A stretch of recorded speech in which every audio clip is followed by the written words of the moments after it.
I'll be reacting to Ranking of Kings episode 9. I'm watching it from Funimation's website, and I'll be starting my reaction in 1-0, go. And it blacks. I never get sick and tired of that sound. And now Funimation's logo with all the neat features like that cute cat, the shuriken, the light. Oh, okay, now it's back. I really feel bad for Alien though, because just imagine your son essentially being gone for the most part. That's got to be one of the worst things.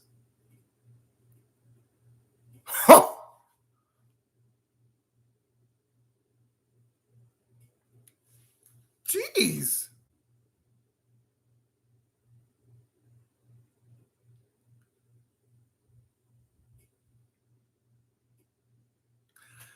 Okay, I've actually been waiting to see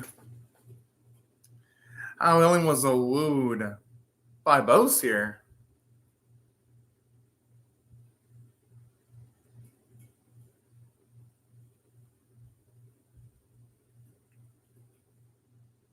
Yeah, that's the thing I was thinking she was going to ask about. I mean, honestly, anyone in her situation would react similarly. But honestly, though, Ellen's had one of the worst days. Just imagine first thinking that Boji died, instantly find out he's alive, but only to get worse news that your biological son is fucking gone. That's gotta be like one of the most stressful situations to deal with. But in a way, I actually kind of like it. And I don't like the situation that Healing's going through, but I like it from a narrative standpoint because now I'm just wondering how she's gonna react to the whole thing. Speaking of which, I always absorb the bright vibes of the opening, which, and saying that, man, the series has had a lot more sadder moments and happier moments so far in the series. Just considering all the developments so far.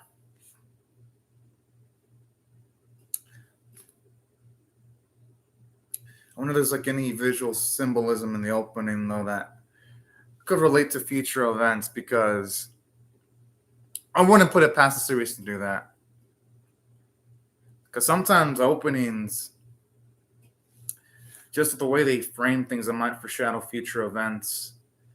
Not saying it happens all the time, but it happens in probably like a quarter of the anime I'm currently watching this season, which is around 40. Right now, it is back.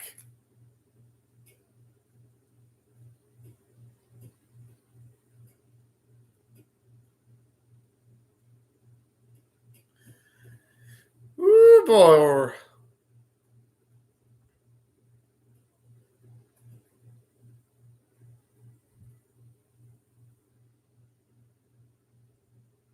Okay, at least that's some semi-positive news, because at least here it goes off with the theory I had when I was ranking the episode 8 that Boss at the very least is trying to have Healing protected. So even though some of the stuff that Boss does is pretty fucked up, at least moments like this shows you so that he's not completely fucked up.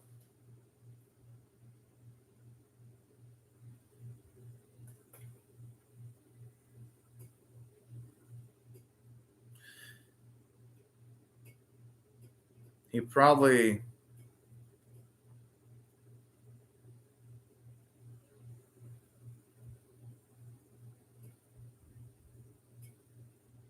oh.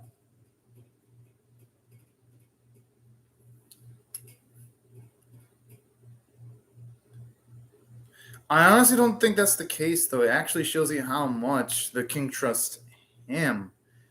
Only because Healing's protection.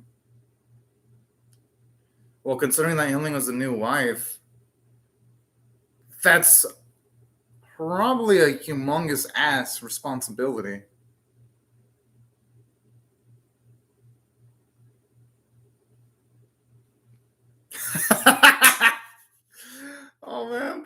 Dorsey. He's just trying to do his job. But, I mean, I could see why she'd want her personal space too, though. Aw, which is so fucking cute. Well, he's always cute.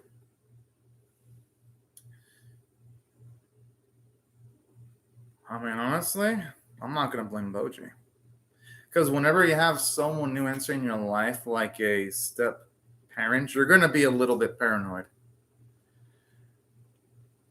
So that's why I'm not gonna blame Boji for being a little bit worried towards healing, at least at the start. Aww.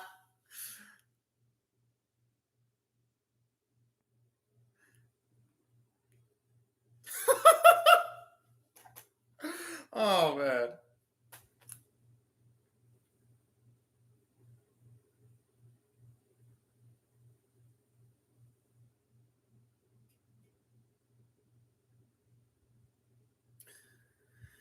Dang, what a badass getaway artist.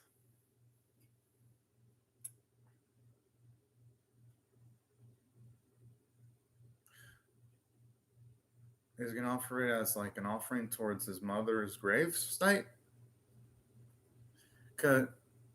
Oh yeah, I had a feeling I was gonna do that because it seemed like something Boji would do, and I was thinking they would do that just because they have the visual of all like those gravestones too. But that's awfully really sweet though. It shows you how much of a how much more of a sweet boy Boji is, because we already know he's a sweet boy.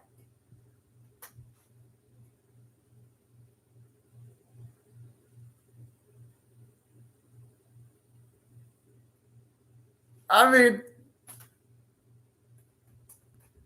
it's a process. Oh, I feel so bad for the maid. Oh.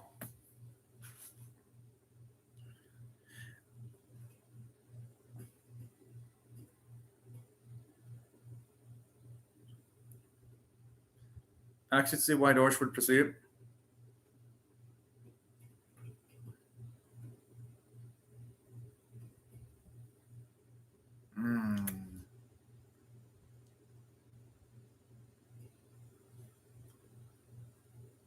I think Dorsch is going to think that she's worth protecting. Ah. Oh, okay, never mind. I guess I was on the money. Only because Dorsch saw how much effort she's putting into trying to communicate to Boji. And also, only showed out that she's not so rough when she apologized to the maid. I'm assuming she got really, really good. Oh.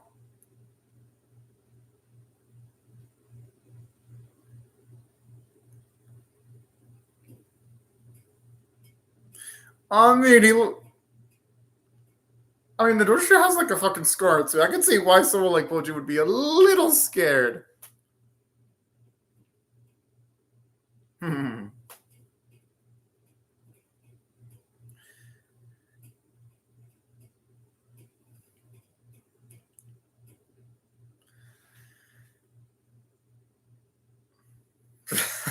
I like how our boys looking at this as a game.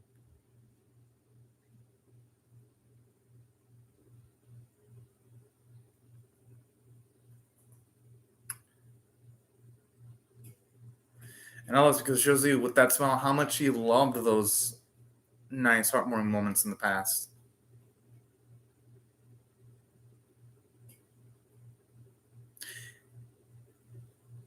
And here only gives more weight to Dorshi not protecting Hillen just because now we know his history with Dorshi and Boji now.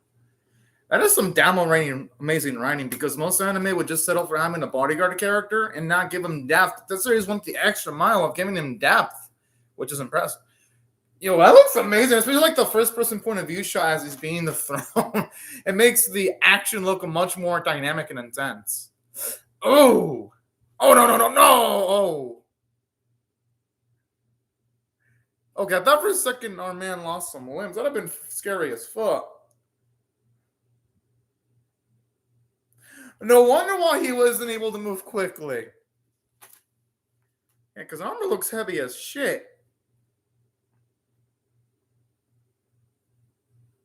I love it. He makes up for his lack of mobility with his intelligence. Oh.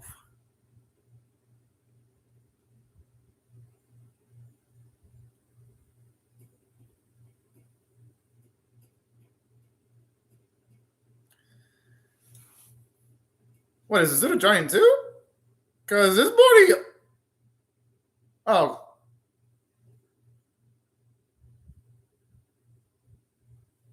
Oh my.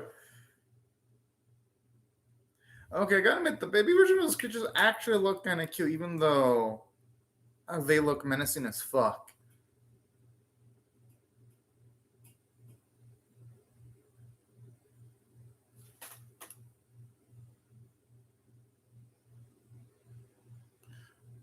Okay.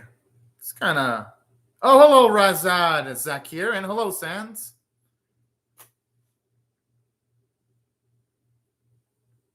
Hope you're having great days right now. So I wonder how she's going to try to make up the difference.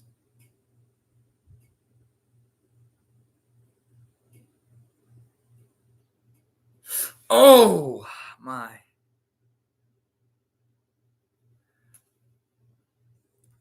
But in a way, I mean, I guess I do gotta give credit to the series because at least we're seeing the downsides of Dorshi not wearing his armor. Yes, he's more nimble, but he leaves himself more exposed now. What the? Oh my.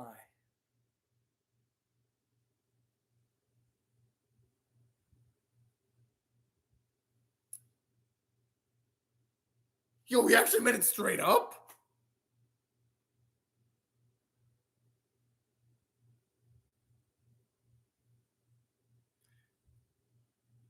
Oh, now I feel really bad for Dorshi and Healing now. Holy shit. This makes me dislike Bose even more. I want to see this fucker taken down now. And fuck Bose.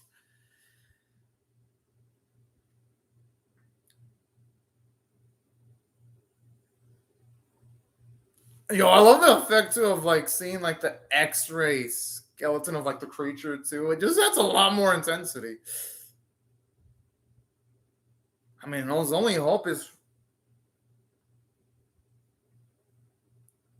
that if he gets lucky that no more creatures show up and healing happens to get outside and utilizes her healing to help him out. Yeah, get wrecked, bitch.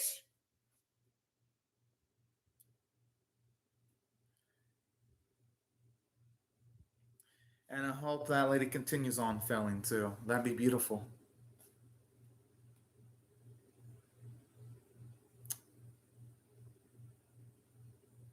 Hmm.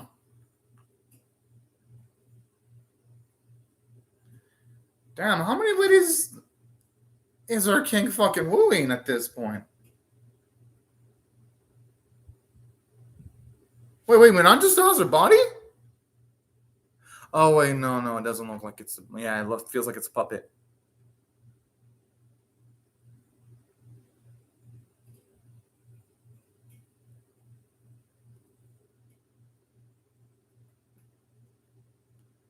Oh, I mean, wait. Why am I feeling bad for her?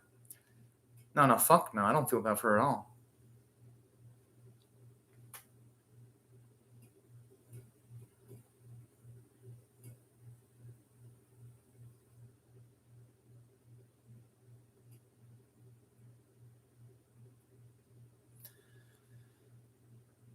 That's a damn good question. I mean, we know for sure that she has some love for both.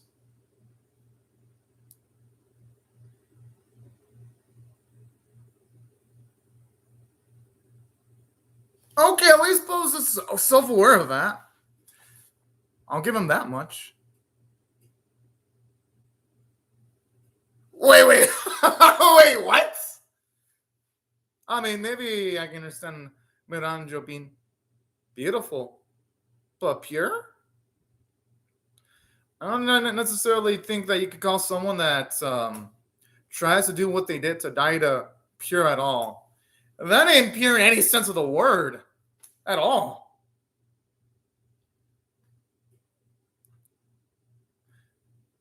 I like this here though,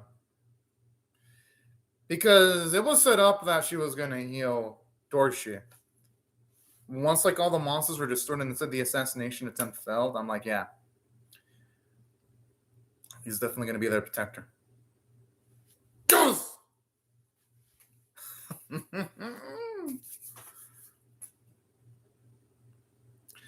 But the question is, how is she going to be able to pull off that feat, though, unless she knows of some extremely powerful mages that can undo the potion that Daida drank?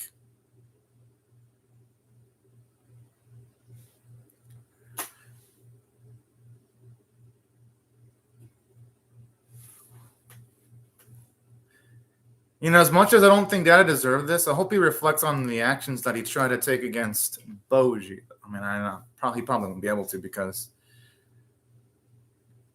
Ray's going through seems to be really torturous.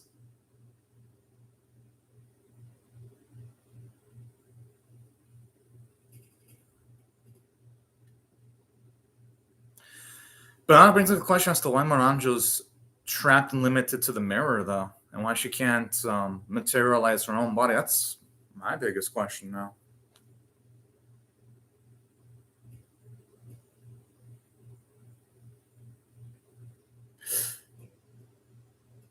Ooh, boy. And the thing is, with Bosa being completely unpredictable, who knows how he's going to answer?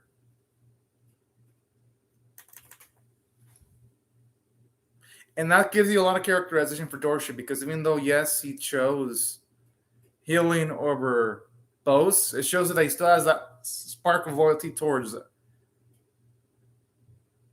Bose, at least some loyalty towards him, because he didn't want to straight up give up Bose completely.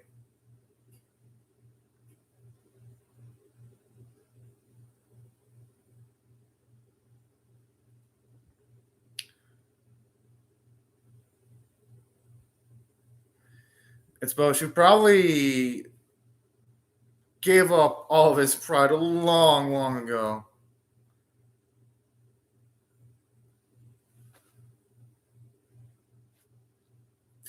I just hope Helen isn't killed off, though.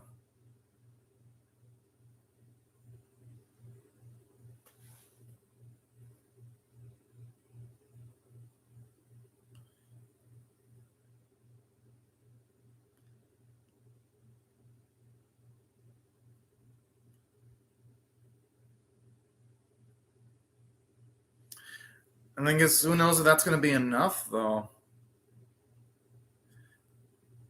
Because even if it starts having any effect, yeah,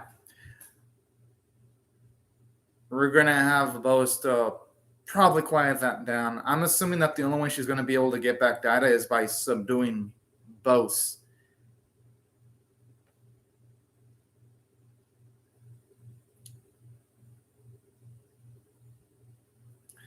Honestly, as much as Daida's done the things he's done, even I got to feel bad for him.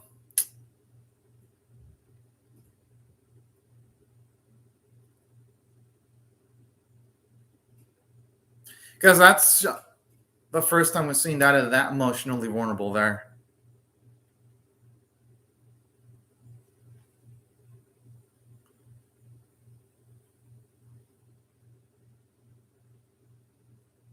Aw, so sweet.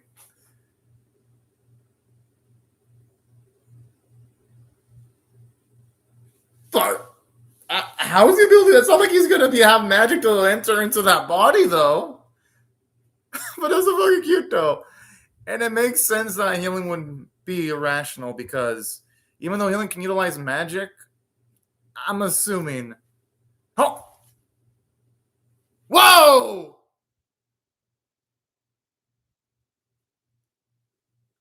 No, it's for the best because who knows how Bose. Yeah, exactly. Who knows how Bose would have reacted too. I don't even think he would have needed Dorsha to protect him, but who knows what.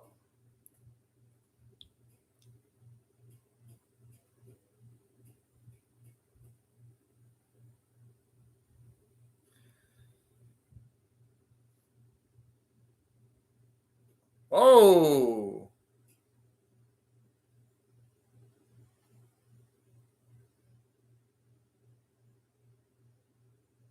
Yeah, I'm assuming it's the situation we best not know.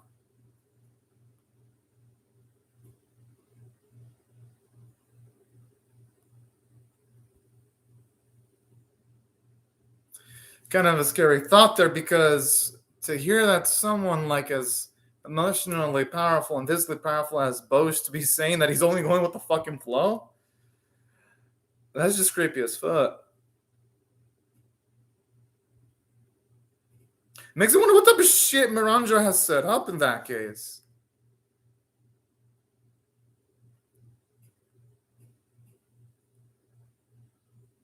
Aww.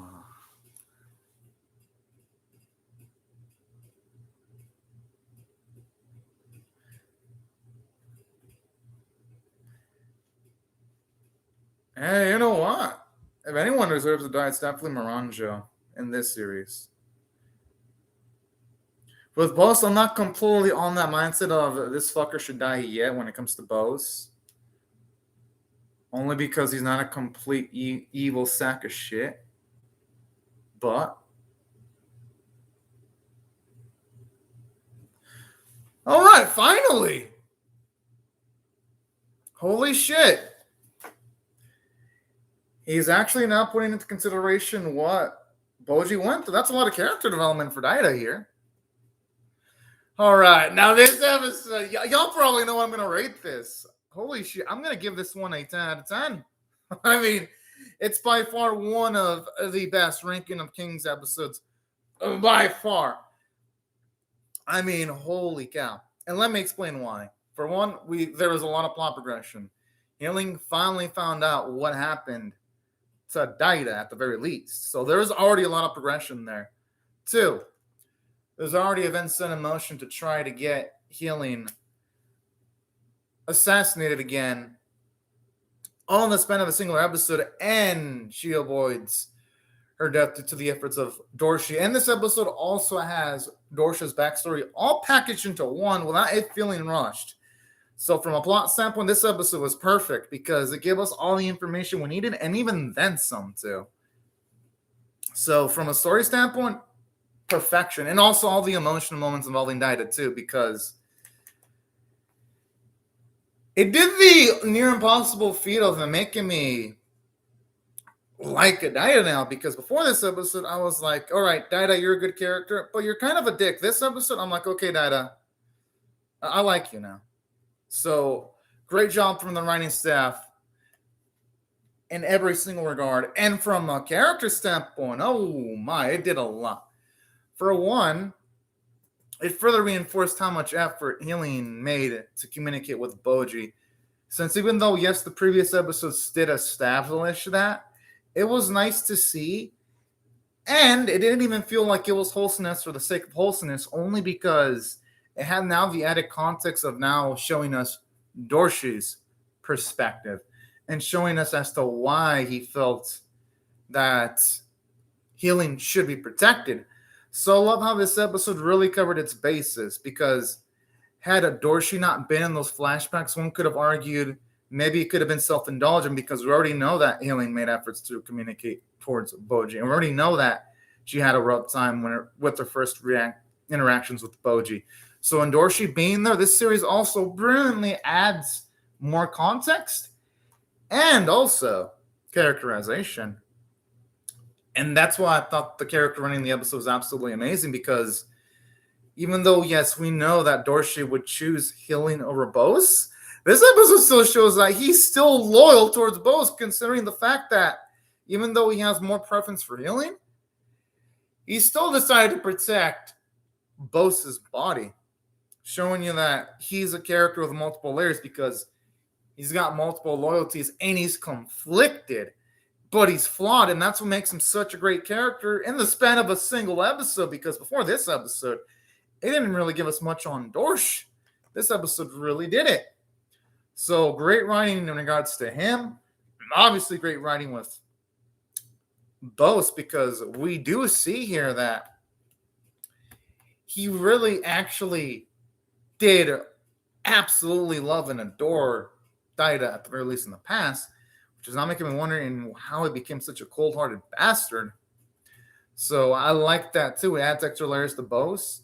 And considering the fact that we know that Bose is strong enough to be able to completely limit Dorsch, because we see that the food's powerful, yet he still gives healing a chance of survival, which adds extra layers to Bose because it makes you wonder why in the world is he still giving healing a chance to live, unless there's some part of him that regrets it. But either way, this episode added a lot of layers towards Bose because of that. And I even love how it shows the alien's gutsiness because despite Bose being protected by multiple guards, I like the fact that she had the guts to be screaming and wanting her son back despite the danger levels involved with that. I thought that was really impressive because it does a great job in showing us her tenacity and her gutsiness. So it did a lot for her character. It did a lot for Miranjo too, because it definitely implies that, oh shit, this episode straight up shows us that she really does have a thing for Bose. Considering that she even wanted to try to partake in a dance, even if it was for a small amount of time. Which, I mean, hell. It shows you that even with the despicable individual like Miranjo, can't even feel something like love for someone else. Which also adds layers to her. And there was even character development for Daida. Like, you have all this characterization and character development for the other characters, and it somehow also sprinkles in character development for Daida because you can tell now he's starting to feel a bit sympathetic towards Boji's situation when he's saying that, oh, so this is how he felt? So that was grand master writing there, too. And that's why the script was fantastic. I got zero complaints. If anything, the episode surpassed all the expectations I had for it.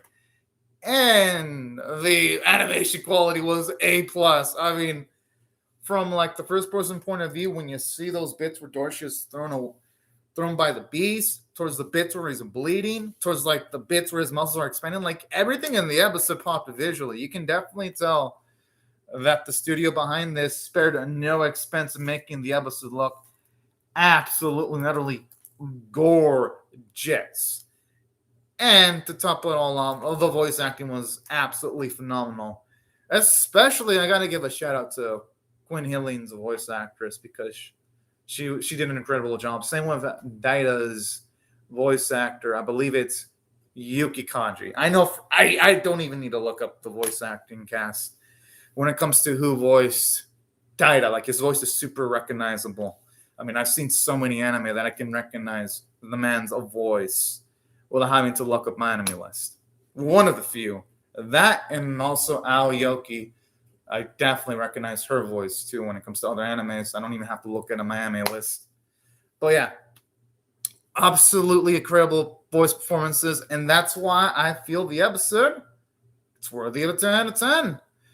All things considered, it because it achieved all this in just the span of a masterclass of 24 minutes.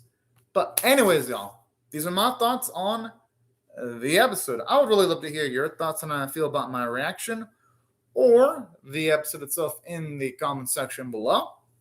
Hope y'all rate the video, share it, comment, or subscribe, and I will see y'all later if you come back for more, because I am definitely going to be reacting to episode 10 whenever it does come out. But anyways, right before I go, though, let me just say thank you very much to Rashid, Zakir, and Sands. Thank you very much for commenting on the live chat. Everyone else, thank you very much for watching my video. Hope y'all have a fantastic day or night, depending on y'all's time zones. And I'll see y'all later if y'all come back for more. Bye, everyone.